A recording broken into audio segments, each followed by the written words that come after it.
7 ദിവസം നീണ്ടു നിൽക്കുന്ന കണ്ണൂർ അണ്ടല്ലൂർ കാവിലെ തിറമഹോത്സവത്തിന് തുടക്കമായി. കുംഭപ്പിറവി മുതൽ ദേശക്കാർ വ്രതം തുടങ്ങും. കുംഭം 7 വരെ മത്സ്യമാംസാദികളും മദ്യവും ഇവിടെ വിൽക്കുകയോ വാങ്ങുകയോ പതിവില്ല.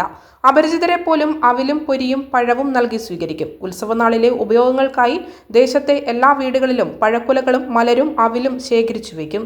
ഒരു ഉത്സവത്തിന്റെ ഭാഗമായി ഒരു പഞ്ചായത്താകെ ശുചീകരണ പ്രവൃത്തി നടത്തുന്നതും ഇവിടെ മാത്രമാണ്. അതിരാളവും മക്കളും ഇളങ്കരുവൻ, പൂതാടി, നാഗകണ്ഠൻ, നാഗഭഗവതി, മലക്കാരി, പൊന്മകൻ, പുതുച്ചേകോൻ, വേട്ടക്കുരുമകൻ, ബപ്പൂരൻ തുടങ്ങിയ തെയ്യങ്ങൾ കെട്ടിയാടും. ഉച്ചയ്ക്ക് 1 മണിക്ക് ക്ഷേത്രമുറ്റത്ത് ബാലി സുഗ്രീവ യുദ്ധം, വൈകിട്ട് മെയ്യാലുകൂടൽ, തുടർന്ന് സൂര്യാസ്തമയത്തോടെ പ്രധാന ആരാധനാമൂർത്തിയായ ദൈവത്താർ പൊന്മുടിയണിയും. സഹചാരികളായ അങ്കക്കാരൻ, ബപ്പൂരാൻ എന്നിവരും തിരുമുടിയണിയും. രാത്രി താഴേക്കാവിലേക്ക് എഴുന്നള്ളത്ത്. താഴേക്കാവിൽ രാമായണത്തിലെ വിവിധ സന്ദർഭങ്ങളെ ആസ്പദമാക്കിയുള്ള തെയ്യാട്ടങ്ങളും നടക്കും. 19 വരെ തെയ്യാട്ടങ്ങൾ തുടരും.